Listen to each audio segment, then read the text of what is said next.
everybody. Hello. Welcome. I am Dan, your friendly fishmonger here at dansfish.com. Let's do this live stream thing. I missed you guys last week. I was on an airport run and there's a plane that got delayed, and so I couldn't make it back in time to come see you folks. But I'm here now. I'm here almost every Wednesday, 7 p.m. Mountain Time. That's 9 Eastern for those that are mountain challenged. And what we're going to do tonight is we're going to start with our shipping report. Every week, we tell you folks alive how shipping is going because that keeps us honest. And then after that, we're going to talk about a giveaway. It's a pretty good one. It's a pretty darn good one today. And then we'll tell you a bit about what's going on here at Dan's Fish before we get into your questions and comments. That is the docket for this evening. But I can get a quick drink first. This is great. This is several weeks in a row with no technical issues, knock on wood. So I think we got her figured out.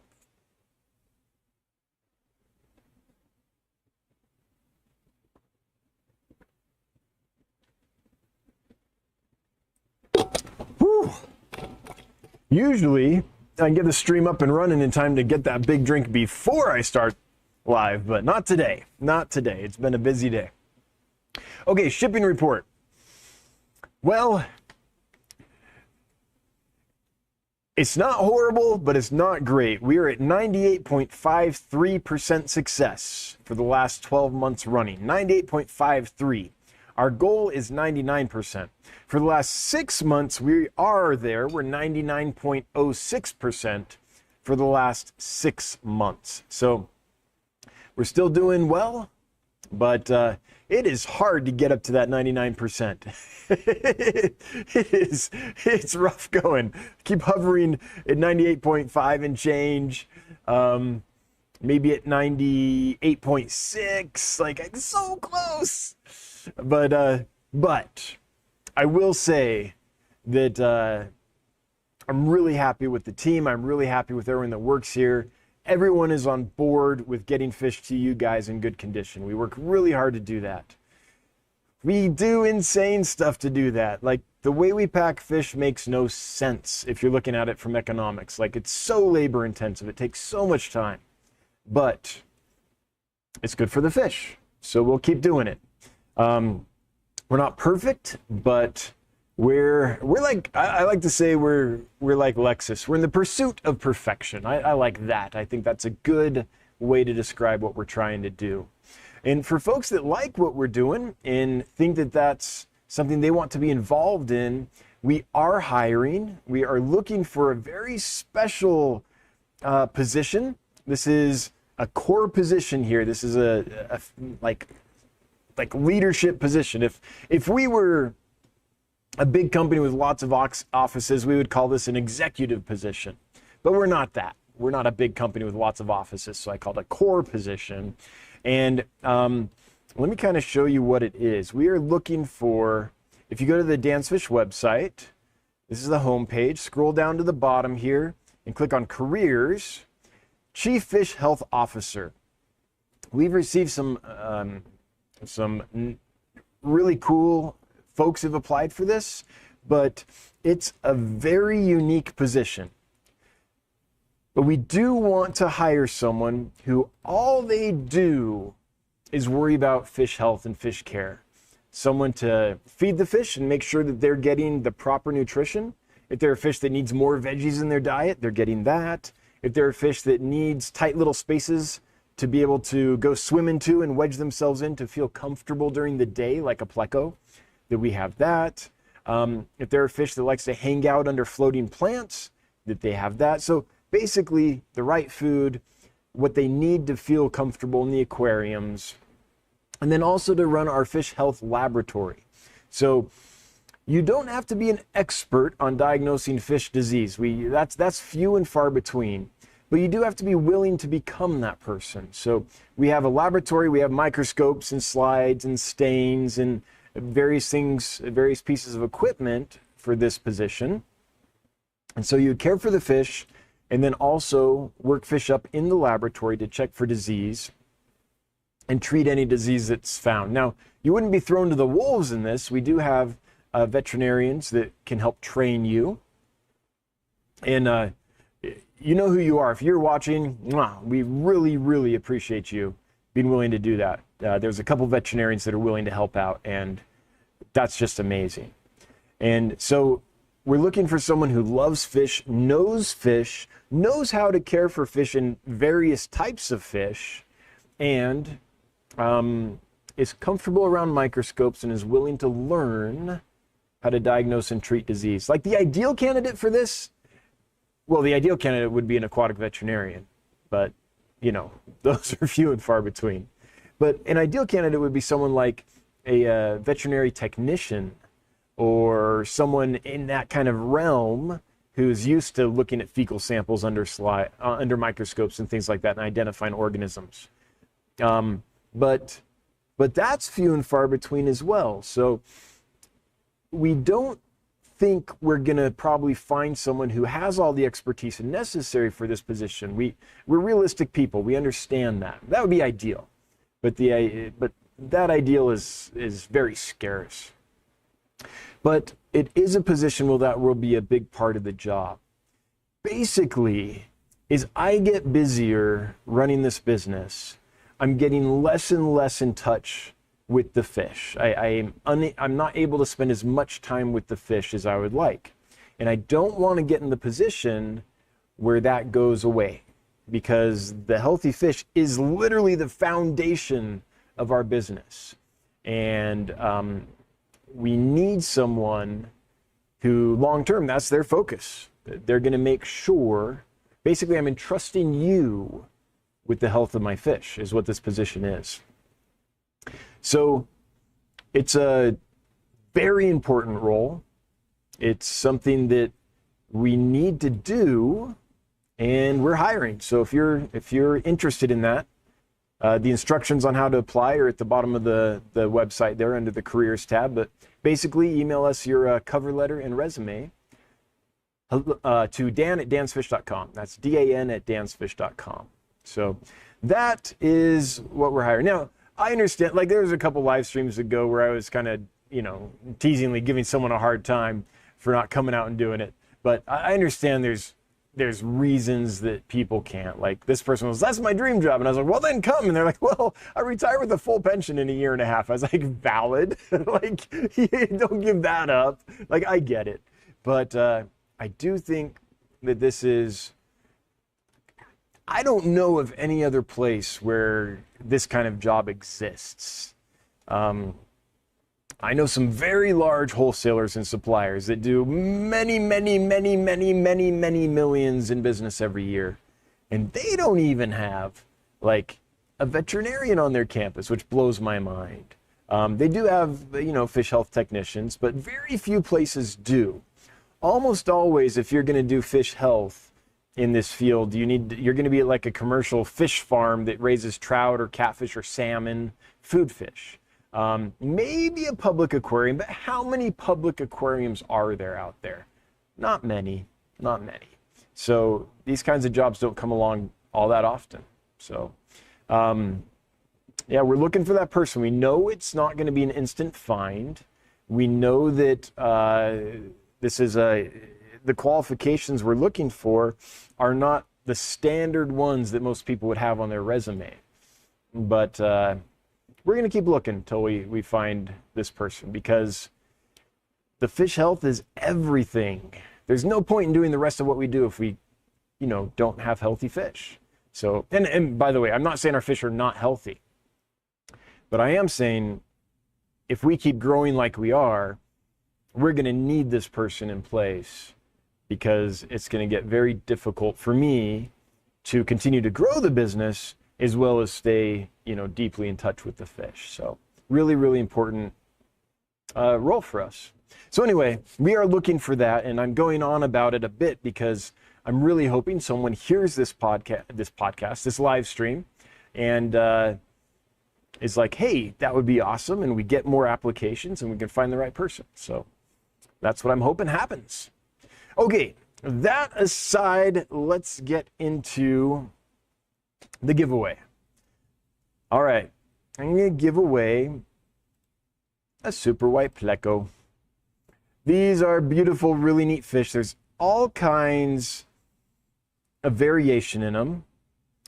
Some of them are, white and black.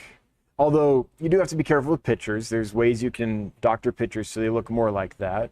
Some of them are like this, right? And then some of them have some yellow on them. Some of them have some gray on them. There's a little bit of gray on there. So there's a wide variety of them, but they're all really cool. Ours are the RB strain and the original strain, and they come from a reputable breeder. But do be aware that there's going to be a percentage of every brood that is not that stark white and black.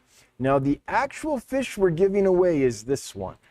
That's a picture I took of this fish yesterday. One of the reasons I'm giving it away is because its tail is not perfect. Now, I don't know, to be perfectly frank, if this is something that happened, like an injury that it didn't heal, like it got an injury when it was young and it just stayed like that, or if it's a genetic thing. But none of the other fish that I've ever got from this breeder have had this. So I think the genes are pretty strong in this strain. I suspect that this is an injury that healed funky, but I don't know that for sure. For that reason, I decided I'm going to give this fish away on a live stream because it's still a really valuable fish. It's still a really cool fish, but I don't feel comfortable selling it. These things are expensive. We sell these things for $430 a piece. We get them from, we know the provenance, we know the path from RB himself to our breeder. And so it's a valuable fish. It's a valuable strain. But this is the actual fish we're giving away. Let me see if I can, there you go. That's pretty good. Gives you I think a decent idea of what this fish looks like. So if that's a fish that you would be interested in, let me, I'm just now realizing that I did not yet create the Nightbot for the giveaway. So let me do that real quick. All right. Let's get in the Nightbot here and we'll set this up so folks that would like that fish can enter. I mean, it's an awesome fish, don't get me wrong.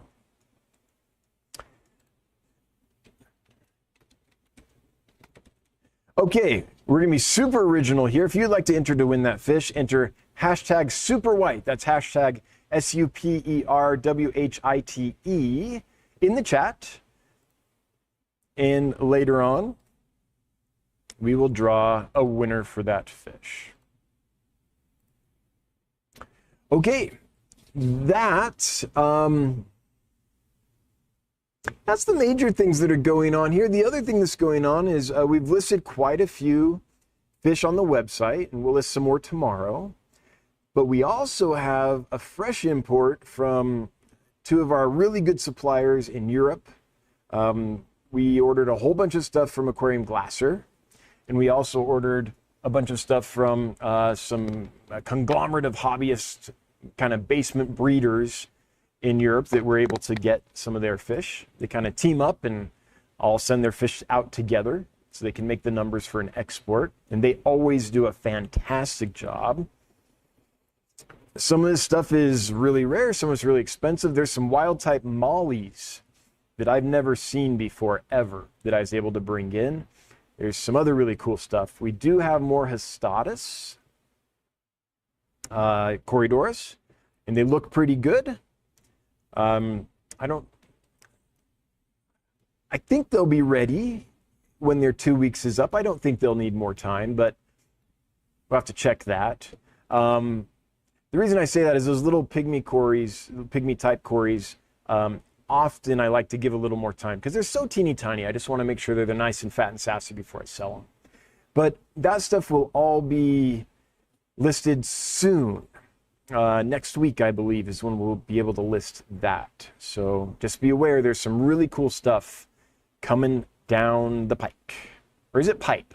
I think it's pike. You know how you say an old saying and then it hits your ear and you're like, wait a minute. Have I been thinking of that wrong my entire life? That just happened live on the internet to me. Yeah. Okay, so that's what's going on in my neck of the woods. Let's find out what's going on with y'all. Before I do that, I want to thank our moderators for being here, for moderating the chat and helping keep the chat, I don't know, keep it kosher is how I like to say it.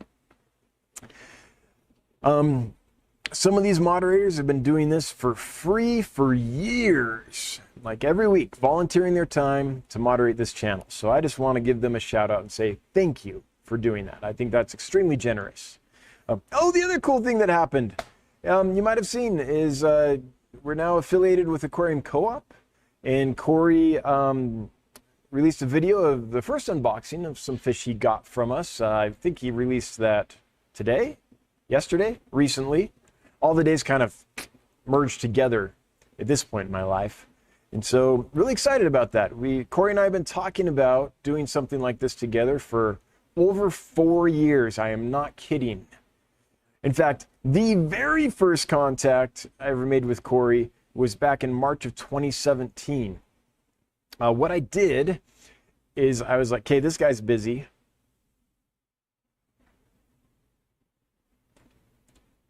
My pitch is, I know how to ship fish so they get to people alive and in good shape.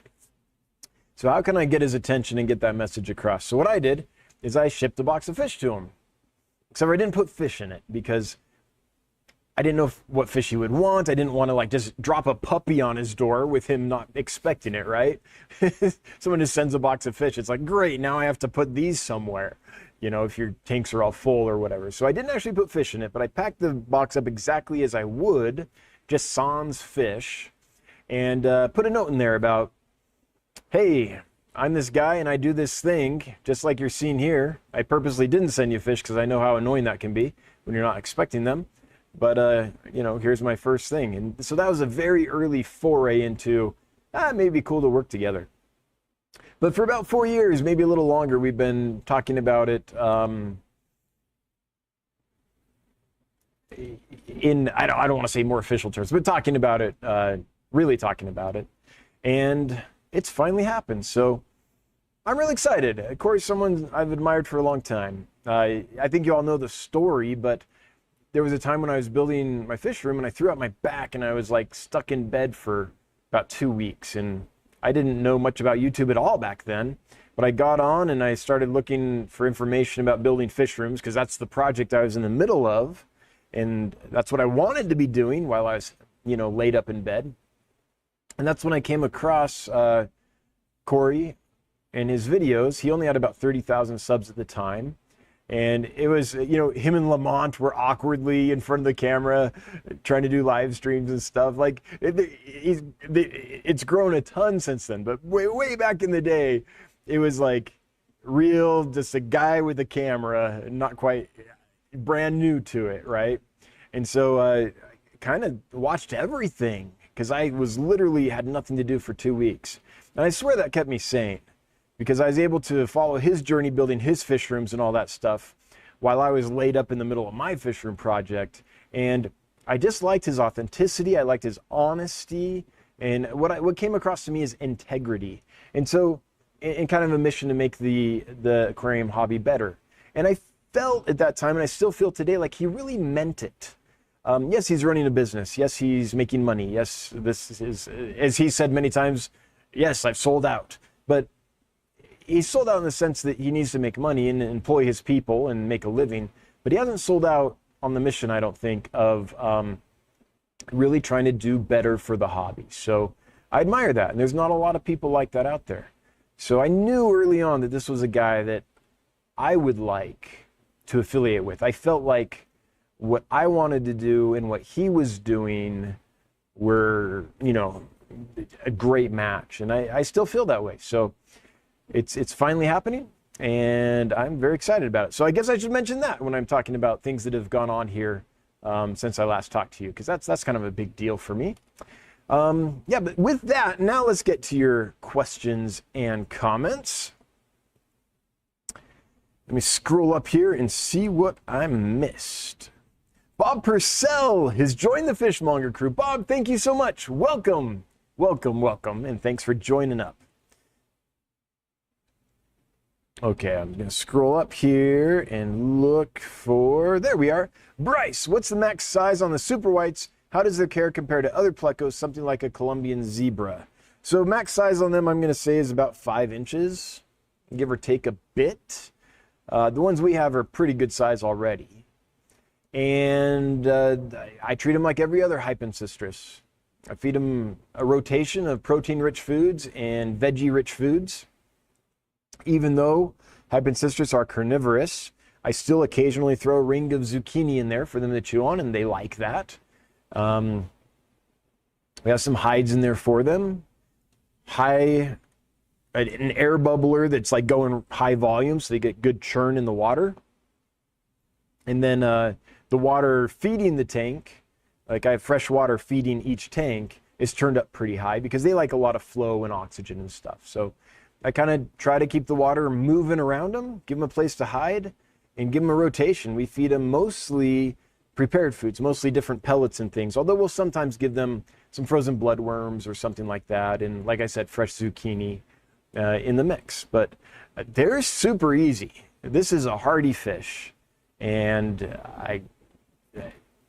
I was really nervous when I first got into plecos. Those that have been following me for a while will probably remember this. Trevor Mikey, Mile High Plecos. He's down in Colorado, and he kind of helped coach me through it a bit, but I was nervous because they're pricey. And at that time, my business was small enough that if I dropped a bunch of money to bring in a bunch of plecos, and then they didn't do well, and I killed them all because I didn't know plecos at the time, I mean, that could have put me out of business, straight up. So I was really nervous about it, but Mike encouraged me, some other folks encouraged me, and I kind of gradually dipped my toe in with a few species and gradually built up more and more. And now I'm at the point where I'm like, yeah, bring on the plecos. I found them to be delightful. I find them to be hardy. And if you have a good source, they do well. I'd heard horror stories though, but now I've come to realize after experiencing this that it's about supply chain, like so much in this industry is. So if you're getting wild caught plecos and the supplier has not taken care of them properly, you're in for a world of hurt, period. That's just how it is. But there are a few suppliers out there that do wild caught plecos that do care for them well. And now we kind of know what to do on our end to rid them of parasites and make sure that they're all recovered before we sell them. Every now and then, like any living thing, we might miss something, but in general, I think we've figured them out. So now I'm all confident about it. But yeah, I remember dipping my toe in when I first got in. I was like, oh my gosh, if these do poorly, not only do I not like fish being harmed, like that's one thing, but literally it could put me out of business. So it was pretty scary. But I think we do a pretty good job. Lots of folks have got lots of plecos from us, and I think they're one of the fish that we have the least losses on. They're very hardy if they're treated right. Okay, the next one I can see is Fish and Outdoors with Lando. Hey, Lando, welcome back. If I win, please give it to Nathan Hovey. Hey, Nathan, look at that. Look at that. Mike, are the female cherry barbs for sale wild or captive bred? They're aquarium bred. It's not like we brought wild in ones to like refresh stock. We had males and females, and we sold pairs and stuff, and we had a lot of extra females. So now we have plenty of female cherry barbs available. Passing Wind, just what a great username. I saw the video and liked it right away. Awesome. I imagine you're talking about Corey's unboxing. Yeah. Chris Ladd, finally made my first dancefish order. Delivery expected tomorrow. All right, Chris, please let us know how it goes. And welcome aboard. 98.53% of the time in the last 12 months, everything has gone well, or 99.06 in the last 6 months. So may the odds be ever in our favor. Yeah. Okay, did I actually reach the end? There's no way. It must have jumped. Yeah, it totally jumped. Okay, let me scroll up here.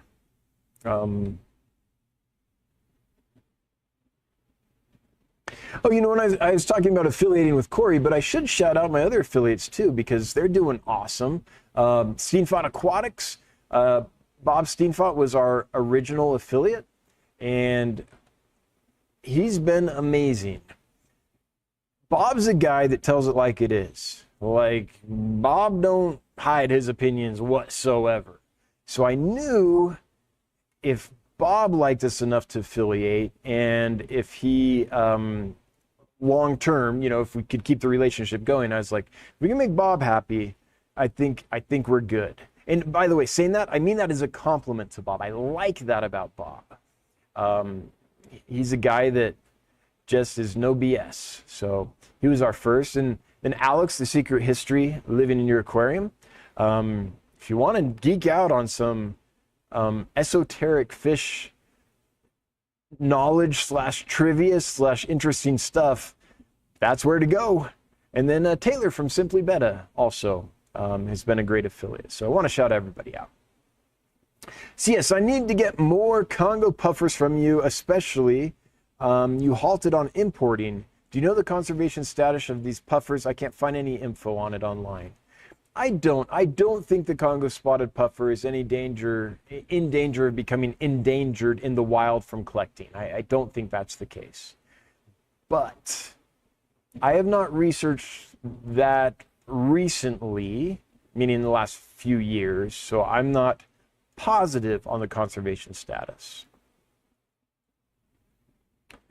Brian Radovic, the Limia perugiae you have listed, are those from the Greg Sedge line, Boca de Cachon? Oh, I can't remember. Scotty, if you're watching,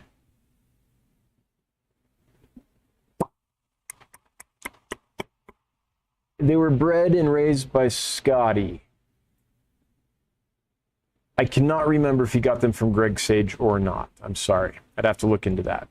In fact, I'm going to write myself a note to look into that. I know I did look into that at one time, but I can't remember. It's been a while. Perugiae from Greg. Mansing, received my first order and all arrived alive. Well, that's what we like to hear. That's what we go for.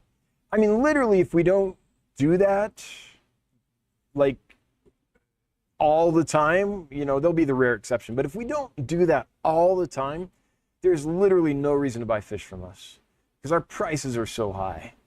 And our prices are so high because we care for the fish and pack the fish so that they will all arrive alive, right? It's like that vicious circle. There are definitely days when I'm like, man, it would be so nice if I could just go grab a dozen fish from a tank, put them in a bag, put them in a box, and mail them out right away. Oh, just the volume we could do.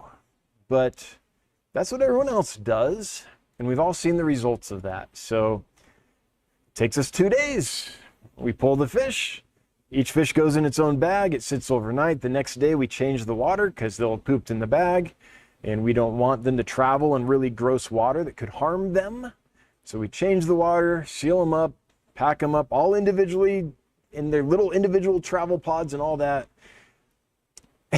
In those days, they're grinds. We grind it out. It is just a lot of manual labor to make that happen. But, you know, then we get comments like this. Mansing, received my first order and all arrived alive. Like, yes, suddenly it's worth it. Suddenly all that work is worth it. So thanks for letting us know. But yeah, if we don't do that, there's literally no reason for us to exist. There's just not. Robert P., do you keep any of your fish for personnel, or do you sell anything you bring in? So there are things that I do here in the warehouse. There's a few breeding projects I have here, like the Xiphophorus milleri.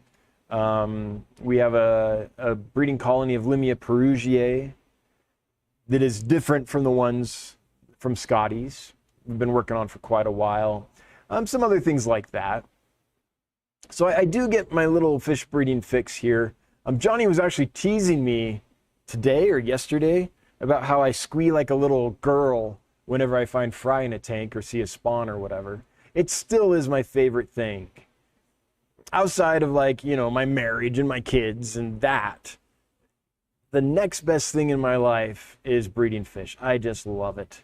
And one day I'll get this business up and running, and we'll have, I mean, it's getting there quick, but we'll have people in positions where I'm kind of like, okay, I can do something else now. And then I'm setting up a breeding rack here, and I'm going to breed tons of fish and make videos about it. That's what I really want to do. And like the folks that work here, they've got aquariums, and like, you know, I'll go over to their houses occasionally and check their stuff out. And yeah, everyone here is really kind of deep into it. Burns Aquatics. I recently acquired some tiger limia, which are amazing, and being quarantined, they seem extremely shy and skittish even when I put some dither platies in the quarantine tank. I think it's very normal for fish to be skittish in quarantine tanks. Especially in your average quarantine tank, which is pretty bare, right? So I think it's perfectly normal for new fish, even tiger limias, to be pretty skittish and shy for the first several weeks, especially when they're in a bare quarantine tank. Now, maybe your quarantine tank is not bare, but your average quarantine tank is pretty much a glass box with maybe a sponge filter in it or something like that. Maybe some pipes, you know, stuff like that. So, but here they're not super skittish, but they're in larger numbers, and there's, I think in that tank there's quite a few plants and things because they're trying to save some babies. So here they're out and about. Burns Aquatics, just wanted to ask if that's your experience with them. So my experience with them is not that. But I do tend to keep fish in really large groups, and when fish are kept in really large groups, they're much more comfortable. So my experience is different than the average, what the average hobbyist is going to experience, for sure. But if you give it a little time, I'm pretty sure within a couple weeks or so, they're going to be out begging for food.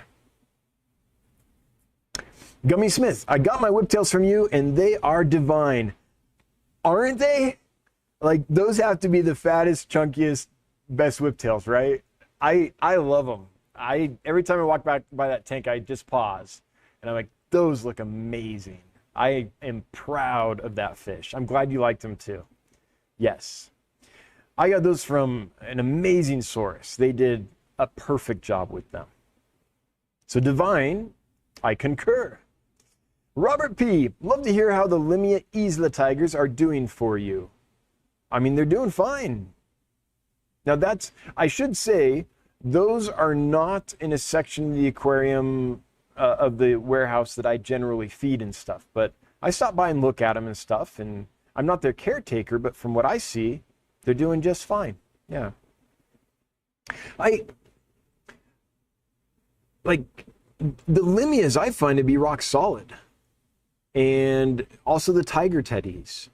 There's, like, tiger teddies have a reputation for some reason for being delicate, but that has not been our experience. They are tough as nails in our experience, and man, that tank is full of fry. We have so many little babies that we're raising up. So same with the Limias. In my experience, they've been pretty rock solid. I mean, Johnny, do you know of any problems that the Limia Isla, the tiger limias, are having? If Johnny's watching, he'll chime in and let me know. Maybe he knows something I don't, but I don't think so. I don't know if Johnny's watching though. Like, he pulled a long day today, so.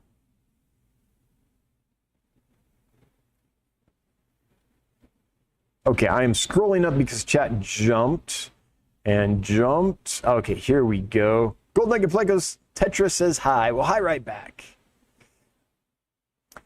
Xanadu, I hope you're doing well, Xanadu. I know you're fighting your municipality water source right now. I know you're in like limbo with, because they're flushing the pipes or doing something, some kind of upgrade. And I feel for you. That's got to be a nightmare. But I hope you're doing well, and I hope that gets resolved soon. But Xanadu did something amazing. He gifted 5 memberships to folks. That's great. That is much appreciated. Thank you so much. Michigan Fish Again. Love it. I went to see Gary Lang speak at a fish club. He had a slide and spoke of 3 and only 3 places for rare and top quality rainbows. 1 distributor, 1 other online retailer, and Dan's Fish. Yeah.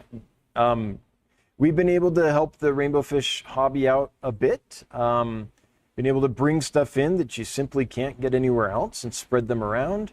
And recently we were able to help Gary himself. Gary got back from Papua, I think it was in September.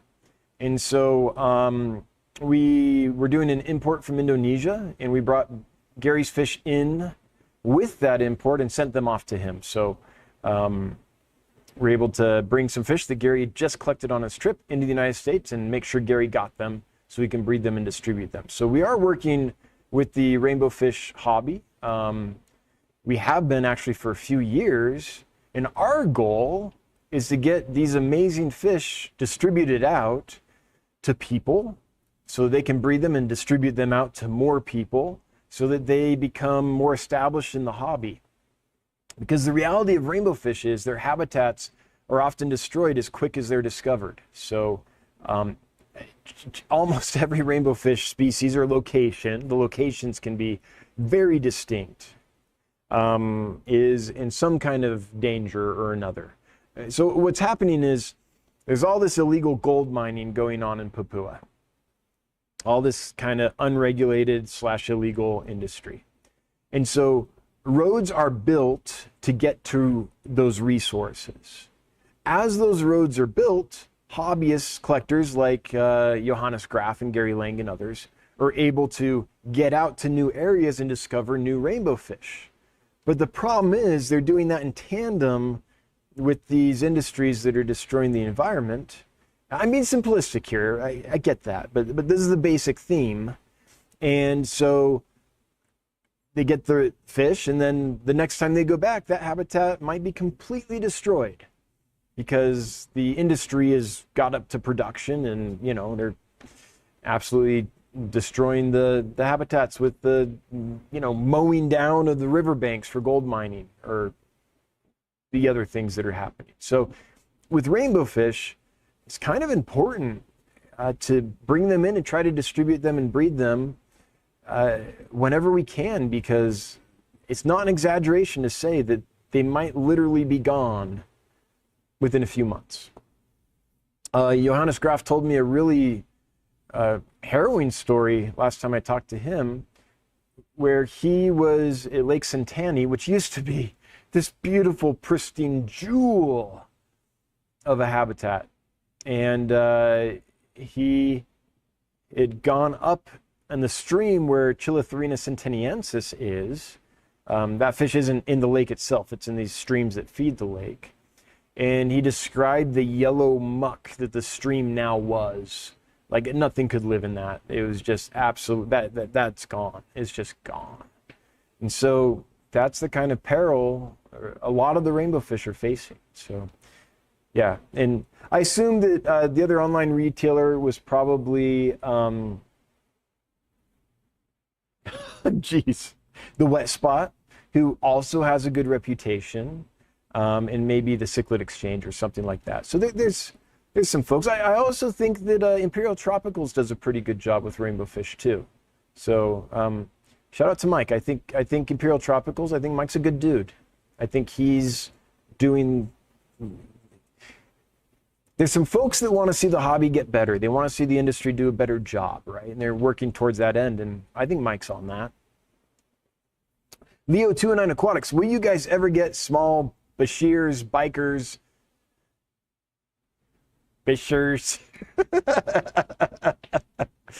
Polypterus?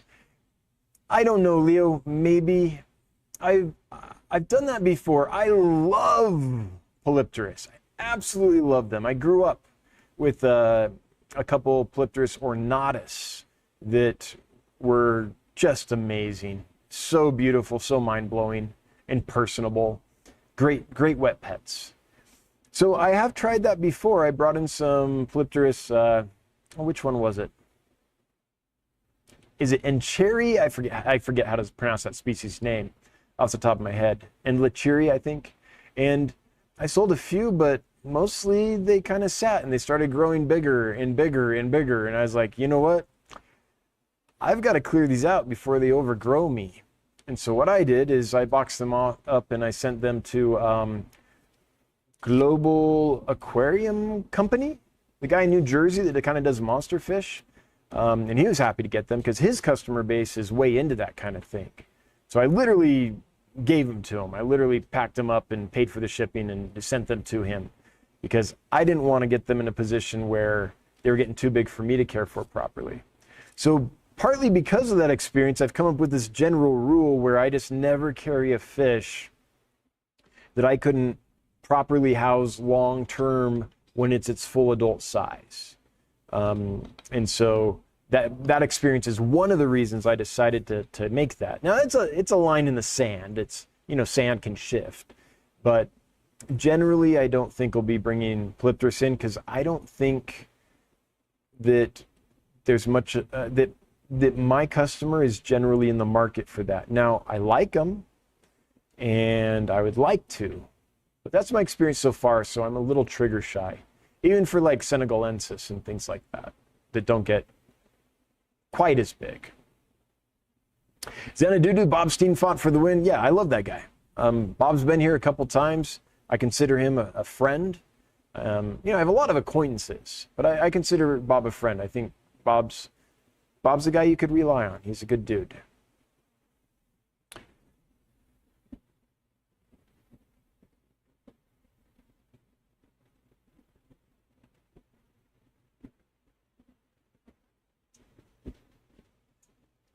Uh-oh, we're empty.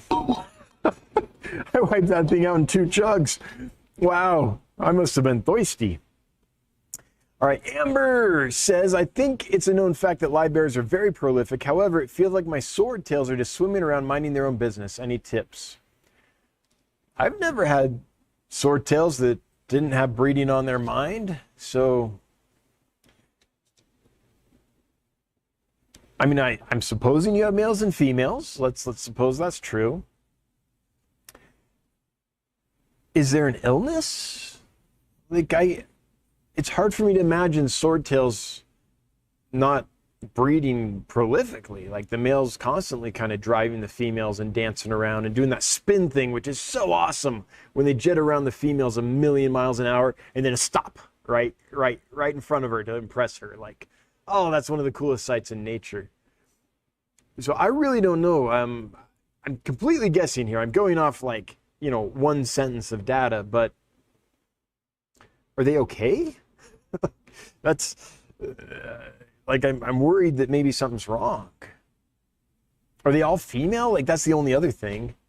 Even males will kind of spar and stuff and maybe even try to breed each other if there's just males in the tank. Yeah, I'm a little worried, Amber, because that's very abnormal behavior for them. I mean, I suppose, are your temperatures quite cool? Maybe they don't want to breed if the temperature's cool. But no, you got me stumped. Lance Gelb, best dither fish for a pistogramma tank. I like hatchet fish because they stay at the top and they don't compete for the same niche. I also like pencil fish quite a lot. Equus, Nanostomus equus would be an excellent one. It tends to kind of be really calm and slow and kind of beat the pace of an Apisto. I think if it's an Apisto that doesn't get big enough to eat them, that like Celestial Pearl Danios, something in that vein would probably be a really good tank mate as well. But I mean, I don't think you can beat a big school of like marble hatchets or dwarf hatchets or pygmy hatchets, something like that. Basically, you're looking for small, peaceful fish that aren't going to compete for the same niche and aren't going to outcompete them for food. Because Apistos, as you know, they're kind of grazers. They'll take a chunk of food, they'll chew it for a bit and take a while, and then they'll go look for the next one. They aren't like, I don't know, a tetra or a barb that's just like chomp, chomp, chomp, chomp. Right? They're polite. Pistos are polite. They're aristocratic eaters, right? They've got their pinky up. They're careful about the proper etiquette. They're slow and deliberate. They want to get through all 10 courses, but it might take all night. Whereas a lot of other fish are just like, you know, I don't know, the alley dog that finds a piece of food on the ground, just like, boom, and it's gone. So, got to be careful about that. Coro Works refuses to race towards the bottom. Oh, yeah. I like a guy named Seth Godin a lot. He talks a lot about business and marketing and such. He's the godfather of a lot of what I would consider ethical strategies when it comes to marketing. And he has a saying that I love. Seth Godin says, the problem with the race to the bottom is you might win. So, yeah, definitely not our strategy. We're the exact opposite. And I know that there's a lot of people that won't buy from us because we are expensive. And for some people, they see price, and that's the most important thing. Whereas I see quality. And in my mind, if I get something that's good quality, it's actually cheaper in the long run because I don't have to replace it as quickly. Like a good pair of shoes. There's certain shoes I've had for like 5 years. The pair of shoes I'm wearing right now, I think I've had for 6 years, and I had the soles replaced once, the tread on the soles, it wore out, but they're good shoes. And so it was $45, got new soles, and yeah, same pair of shoes forever. So I could have bought, a pair of shoes every year for the last 6 years, had cheaper shoes, not been as comfortable, probably had some ankle pain and some back pain because my feet weren't supported well. And I would have ended up spending more in the long run. So that's my kind of take on stuff. I'm also a guy that likes craftsmanship. Like, I like when I walk into like a home that was built by an individual and they took the time to like build their own shelving units and do their own molding, and just that love for the craft that goes into something, as opposed to, most homes that are built these days, which is there's this template, you put it up and you create the subdivision and then you sell off the lots, there's just something about pride and craftsmanship that I really like. And that probably comes from, well, first of all, my father, but also from like being in the entertainment industry so long. My background in theater, each play is its own thing, and you're putting all this creativity into it and all this energy into the thing for the thing's sake itself. And I don't know, that's just how I look at the world. Okay, anyway, I don't know how I got on that. Okay, I want to say this right.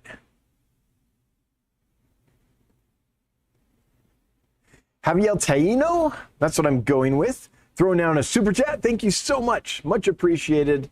Never required, but super chats do help keep the ship of business afloat. We appreciate it. Mountaintop Puffer Keeper. Hey, Matthew, hope you're doing well. 15 months. Been a member for 15 months. How would you acquire all original scientific descriptions of Macon puffer species? Scholar Google had nothing to help. It is a big need. Oh, well, let's see.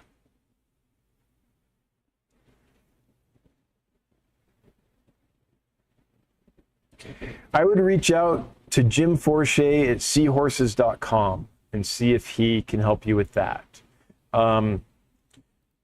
Seahorses.com is the email. I think it's Jim at seahorses.com. But if you type in seahorses.com, you'll see this, the Aquatic Bookshop, run by Jim Forshey. Good dude. Jim's basically family. I call him my godfather. And he has run the Aquatic Bookshop since 1986 and kind of knows all kinds of stuff about the literature of aquarium hobby and aquarium science.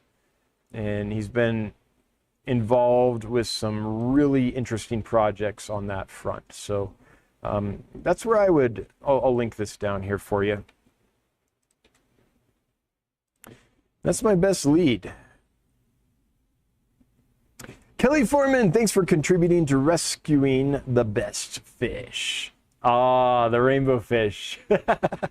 Yeah, I can't wait to see what Gary Lang does with those when he gets them bred and starts taking them to clubs and things. He's probably already doing it. He's probably taking eggs around already.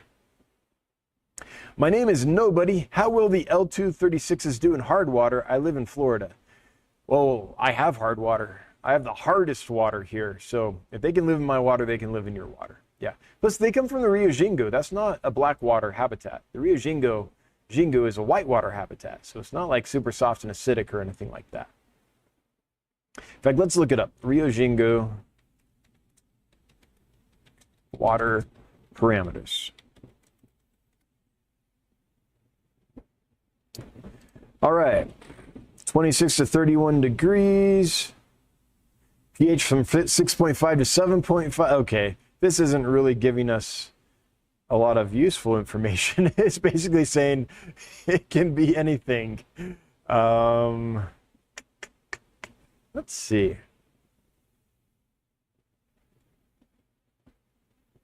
And I mean, that's fair though, because different parts of the river are going to have different habitats. So, but you know, it's a whitewater river. It's not a super soft, acidic black water environment. Huck throwing down a generous super chat. Thank you so much, Huck. Love what you do for the hobby. Any idea how to tell male and female L236 plecos? Oh, Huck, I'm the worst at sexing plecos. Basically, what I look for is on the pectoral spines. Do the males have a bunch of big, you know, spiky spines sticking out of their main pectoral spine? Or the odontos, is that how you say it? The big kind of gill opercular spines there. Does the body have a lot of, I look for spines, anything with lots of big, thick, spiny stuff compared, that's more big, thick, and spiny than the others in the batch, I'm like, okay, the big, thick, spiny ones are probably males, and the other ones are probably females. That's about the extent of my knowledge on it. I am pretty bad at sexing plecos. So I'm sorry, I'm not going to be a whole lot of help, but I'm sure there's a lot of people here that know how to sex the zebra pleco. If you're in the chat and you have some tips for Huck on sexing zebra plecos, the L236, would you chime in the chat and we can maybe help Huck out, help him get his money's worth? Andy Hawkins, thank you so much for the super chat. I really appreciate it. We're a little startup company, and it's nice when money falls out of the computer screen, lands in our lap, and helps us stay afloat. Thank you.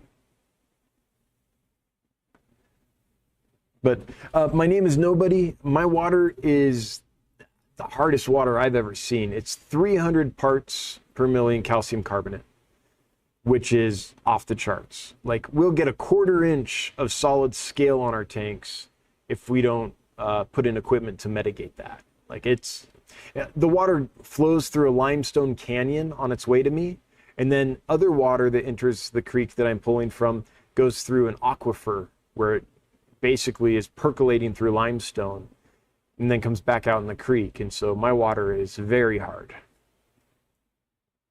Adelia Rios Flust. Any chance you have a connect that can get tiger loaches? Ideally, Helodis would make my decade, but any, how do you say the genus name? Syncrosis would be grand. #1 breeding goal of mine. I can get, I don't know if I can get Helodis, but I can get those tiger loaches. I've had them in the past. The reason, but I don't bring them in. The times I have brought them in, it's been on accident, where I ordered a different loach and was sent these guys. Now, I love these fish. I think they're amazing. Like, you have good taste. These things are awesome. The problem is they get big and they're aggressive. And so it's hard for someone like me who sells fish mainly to people. Look at how beautiful this genus is, though. Who sells fish, you know, mostly to people that have planted tanks or peaceful community aquariums. To sell hell on wheels like these guys are. So I love them.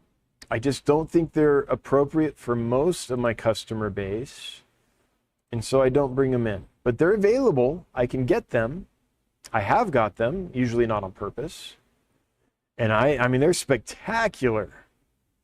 But you've got to keep a big group of them together. You have all kinds of aggression problems. And when most people buy loaches, they're unaware of that. So they buy loaches thinking, oh, I'll have some loaches in my tank. It'll be great. And they put them in their community tank, and they get like maybe 3, and then it's a disaster.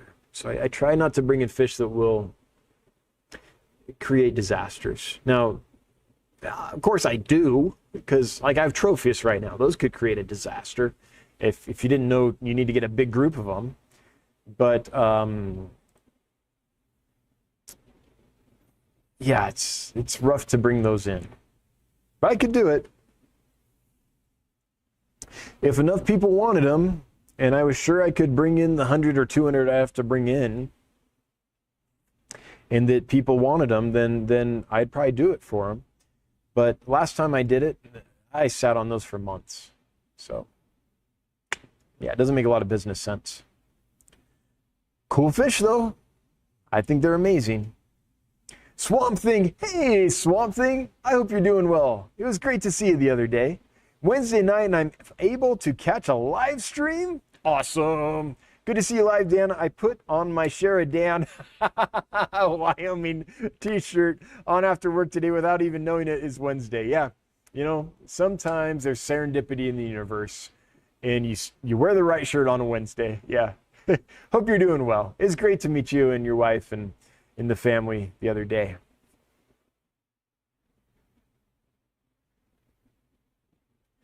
Okay. Hey, did you do the giveaway yet? I haven't done it yet. Not sure when I'll do it. I haven't done it yet. Andy Hawkins, how many employees do you have? I think there's 6 of us, 7 of us. Okay, I guess I have to count.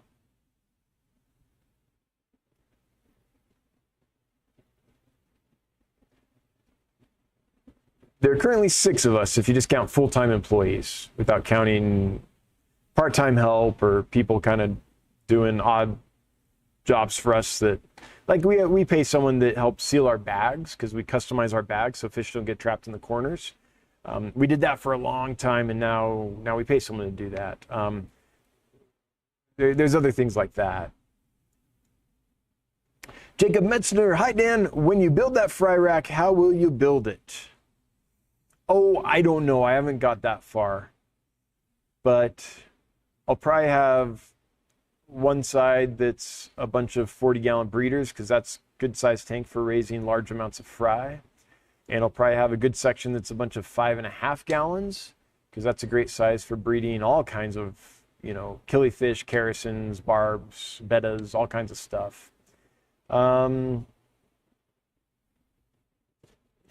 I might have the odd 10-gallon here and there, but I think it'll mostly be small tanks and big tanks.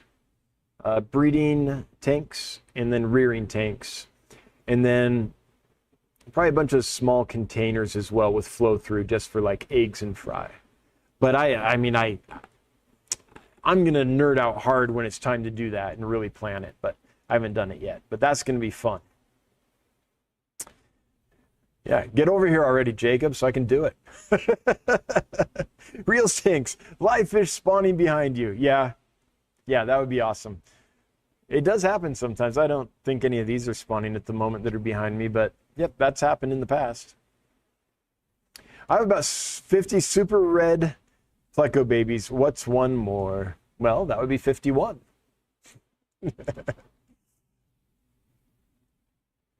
Xanadu, I recently ordered like 80 plus fish from you. Huge box. Can't imagine the work time effort that went into bagging and shipping them all.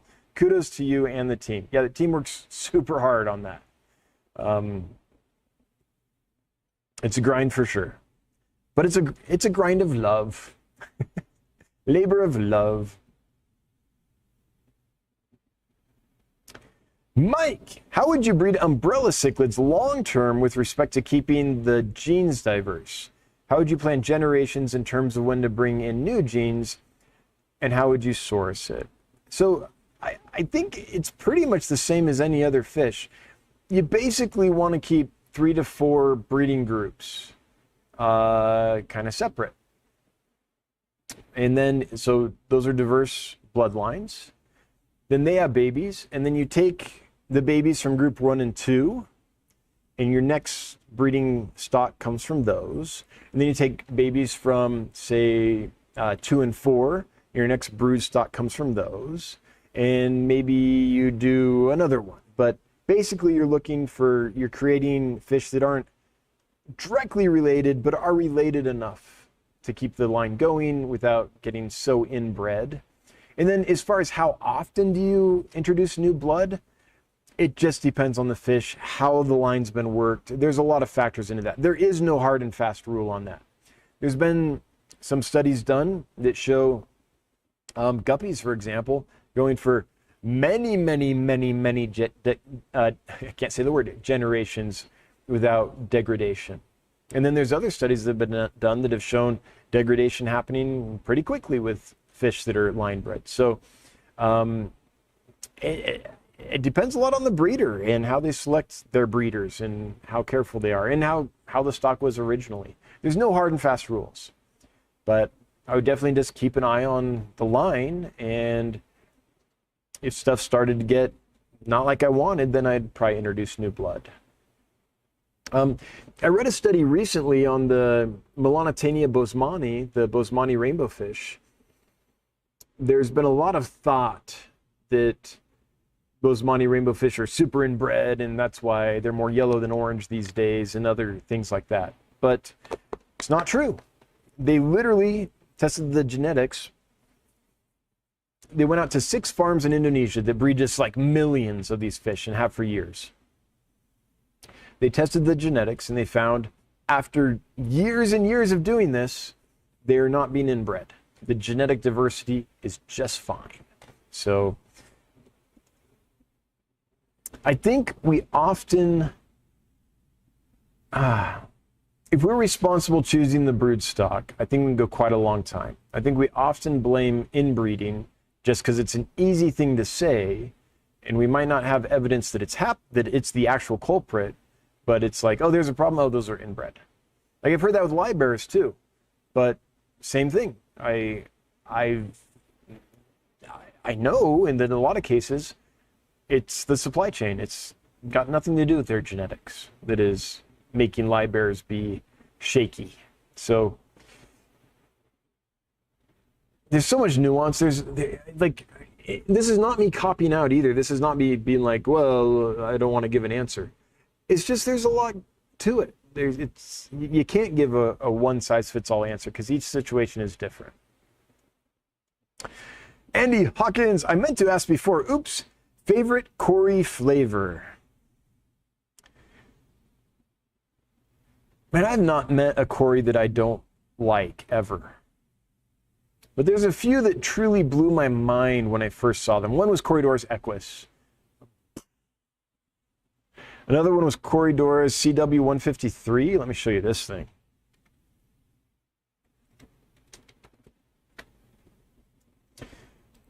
This is a super cool Cory. So this is a tiny little dwarf Cory that is long and thin because it mimics this fish.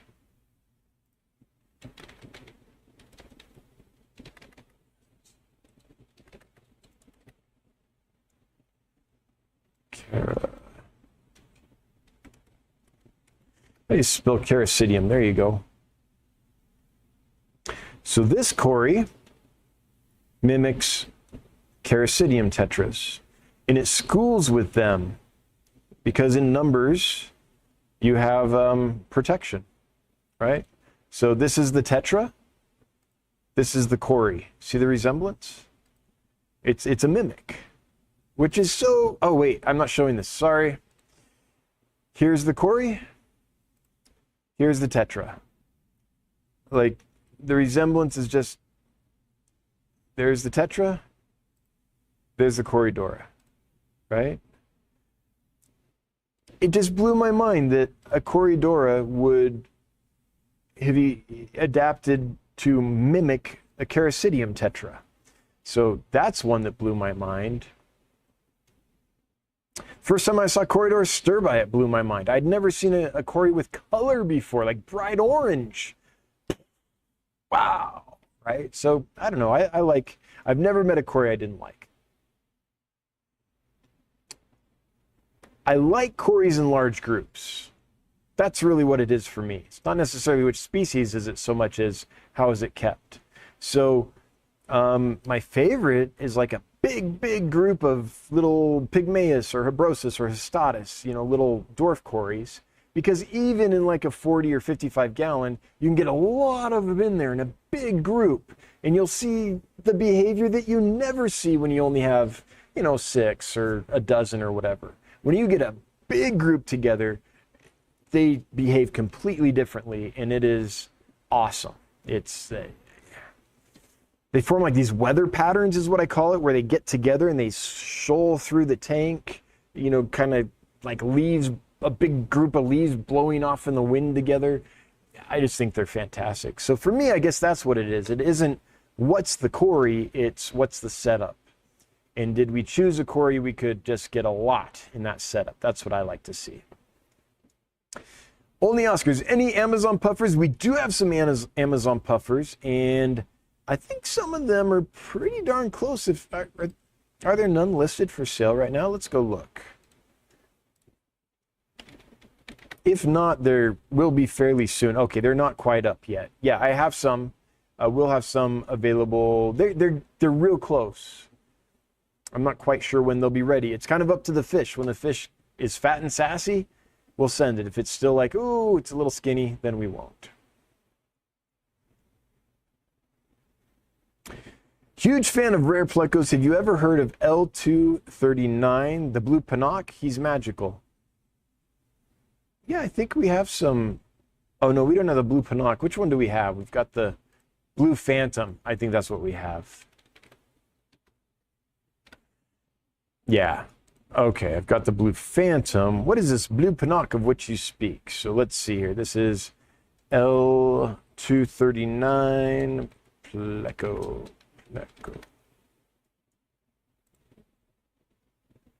Oh, I think I've had this fish before. Let me see.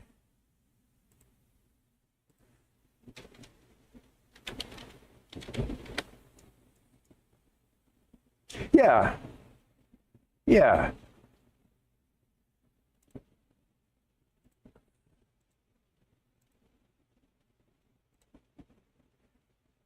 Yes, we've had that fishing before, and they were pretty cool. I mean, I didn't capture it on camera. They do have a blue sheen all over the body. You can kind of see a tiny bit of it in the tail here, but it was impossible to capture on camera. But yeah, I know that fish. I love that fish. That fish did great.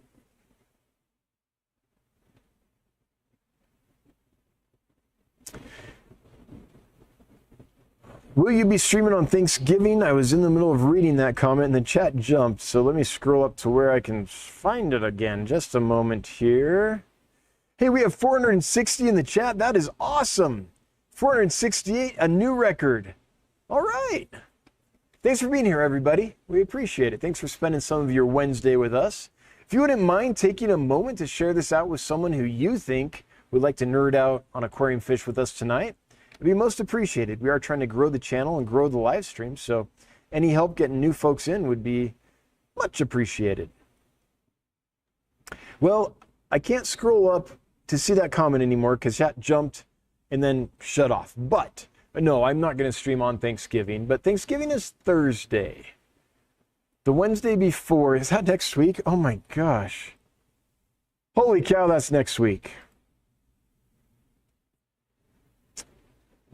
I'll have to check with my wife and get back to you. Like, it depends on what she's got planned. And I don't know because I've been so focused here.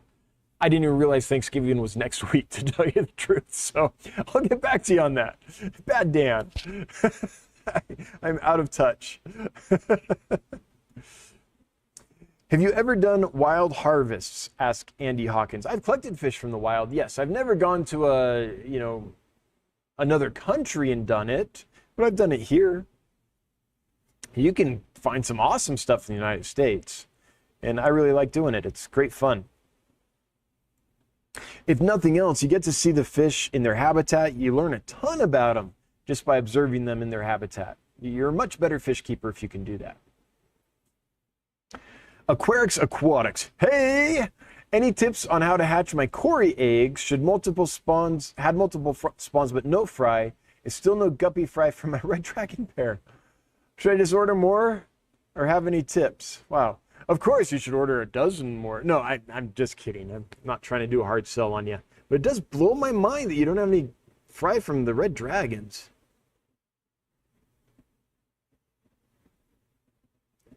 How long has it been? I can't remember. I know we talked about this before. But yeah, I'm super surprised. Are the females getting gravid? Do they have gravid spots? Like, are they having the babies, but they're just getting eaten? Because that's definitely a possibility with guppies. If you're seeing the females get big and get the gravid spot, and then, oh, she's a little skinnier the next day. Maybe she did give birth, but they got disappeared. And then on your Cory eggs, do you know if they're fertile? Is it a case? So, okay. Are you collecting the eggs and then like the next day they're all kind of like white and fuzzy? Are they like a clear color, maybe with a little amber tinge to them? Because if they're just all white and fuzzy, then we have a fertility issue or something else is killing them. Or is it that they're spawning and then they're just eating the eggs and they're disappearing? Like I need more information to know. But basically, let's say this.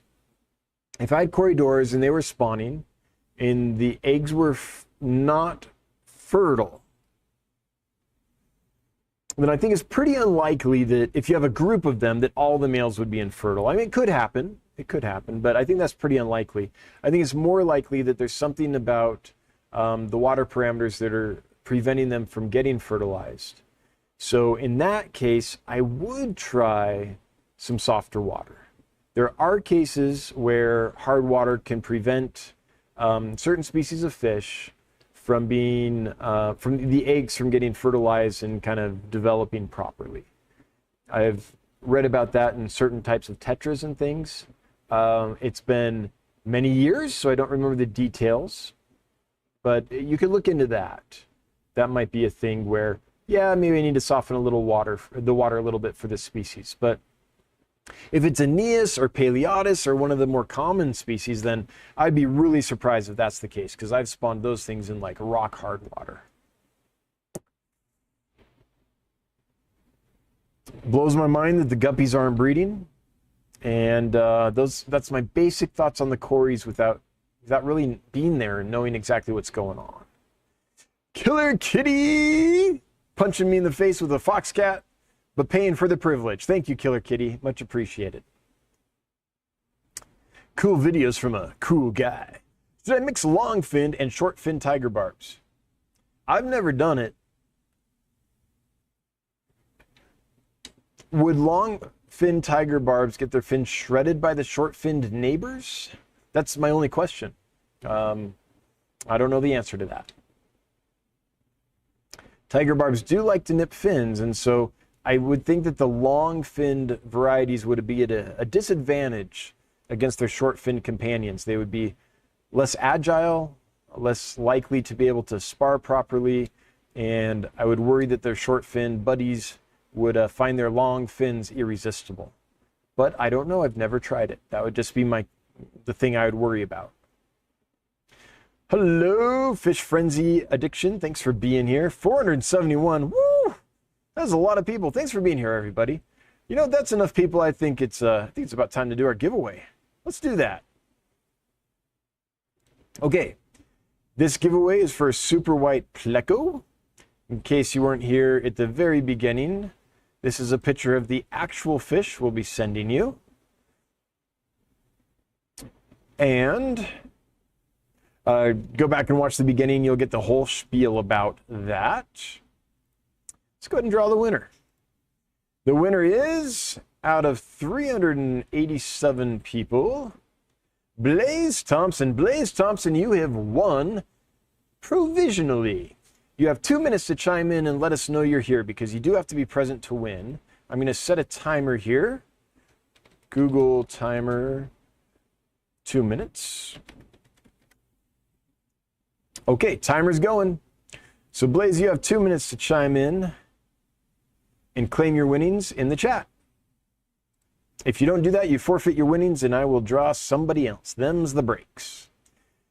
Fish in outdoors with Lando. It's time. Yeah. Fluffy Cow. Hey, Fluffy. Need advice on the best way to help get Cory eggs from breeding on glass to hatching. I've got a video on that. So I'd refer you to that video first. I have a whole video on breeding and raising Corydoras. It goes from collecting the eggs to incubating the eggs to getting the little wrigglers and all that. So, Fluffy Cow, I'd encourage you to start there. Mike, the umbrella cichlids monogamous once they pair up. I don't know.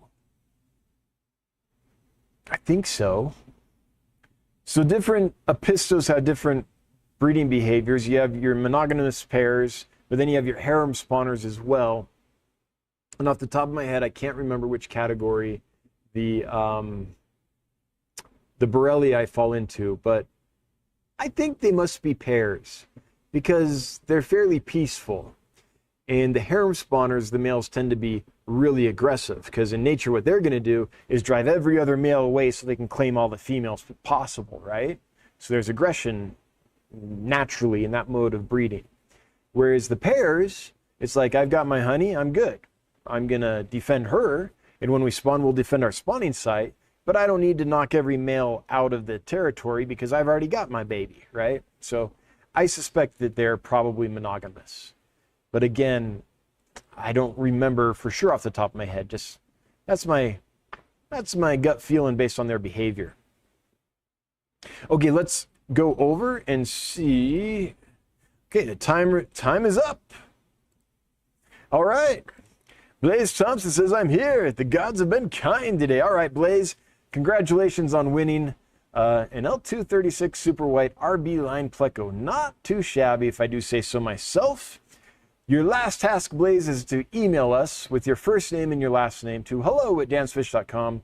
That's HELLO@dansfish.com. We need your first name, your last name, and your mailing address so we know who we're sending that fish to and where to send it.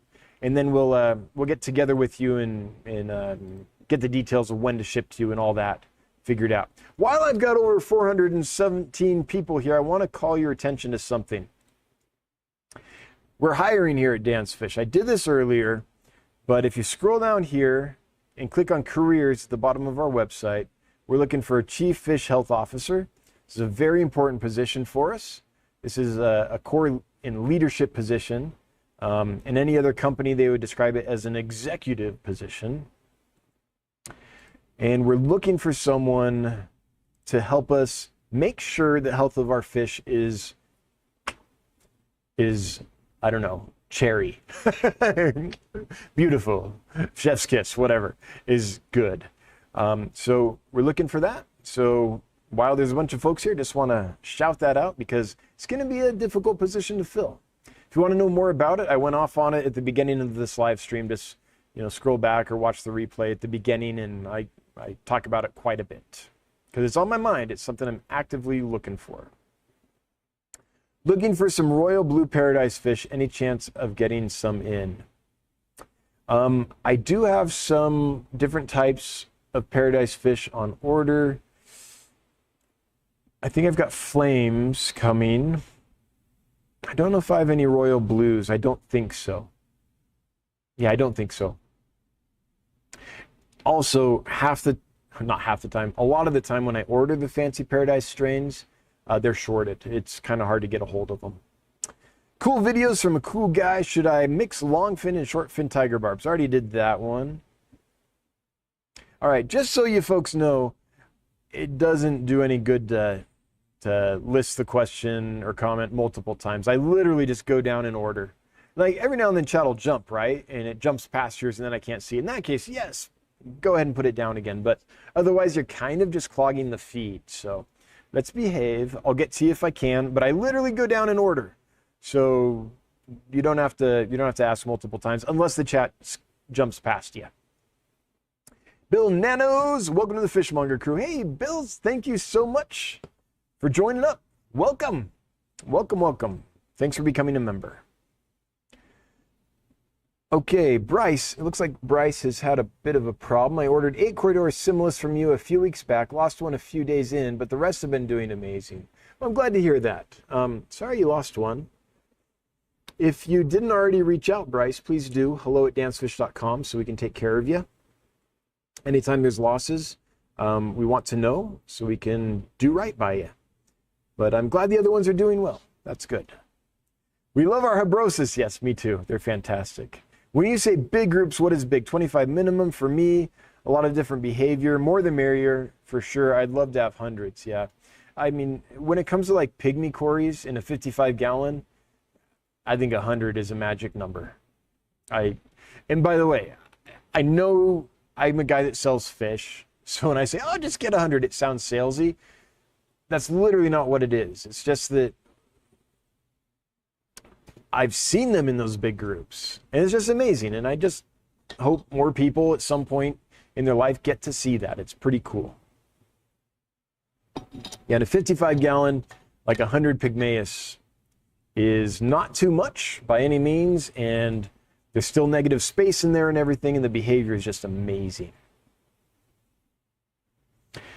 But, I mean, I keep fish different than most people. I get that. I'm not saying it's how you have to keep fish. I'm just saying if you do, you'll see different stuff. You'll see stuff you've never seen before. And I think it's cool.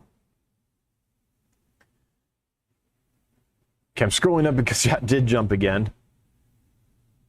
I think the next one is Mel Wool. I just won perfect case for that Pleco if I win. Oh, so close, so close. Any stir-by available? I don't think they're up yet. I know every week I say they're close. Oh, there are some. Here we go. Boom. We do have some stir-by available at dancefish.com. Not very many, but we do have some. And more on the way, I hope. Hopefully they arrive.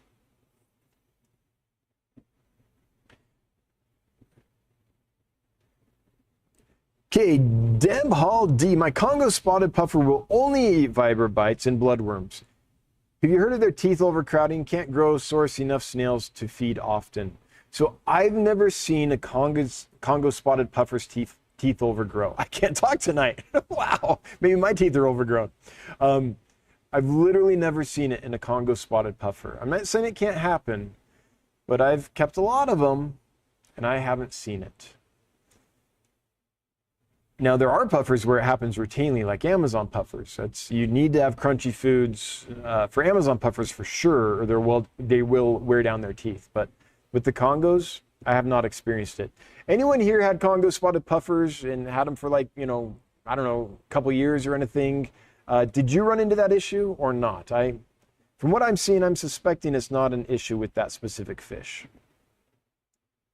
Killer Kitty, how do you tell the difference between a female scarlet batis and a juvenile male? I don't. That is really rough. That's really rough. Any red in that thing at all, and it's a male. Yeah, the females are brown with clear fins.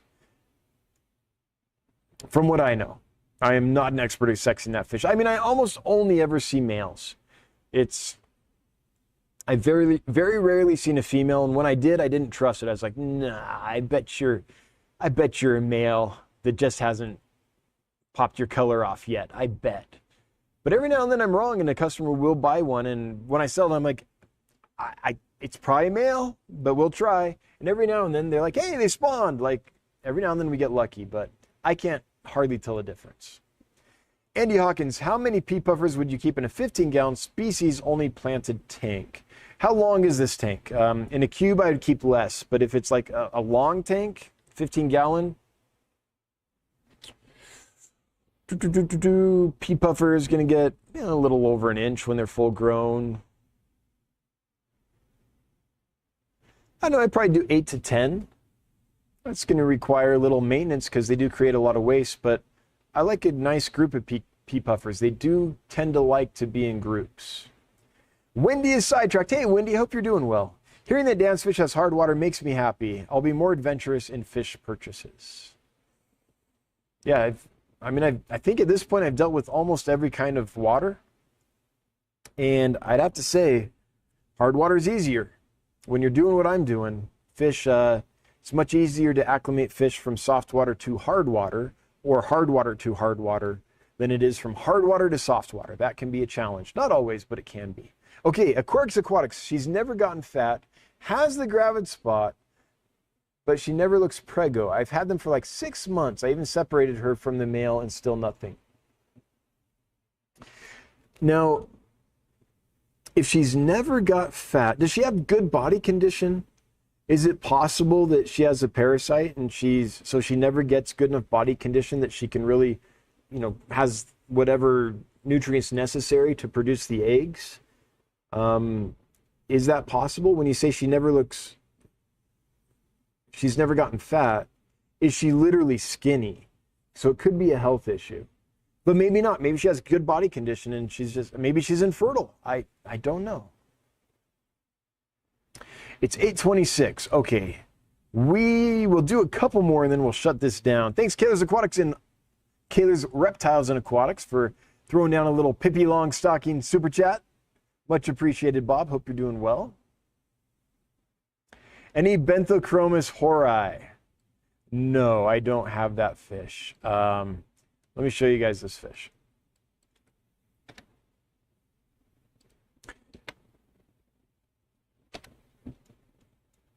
I do see Benthochromos occasionally.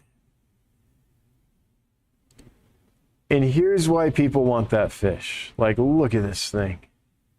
Woo-wee. Yep. That is eye candy for sure.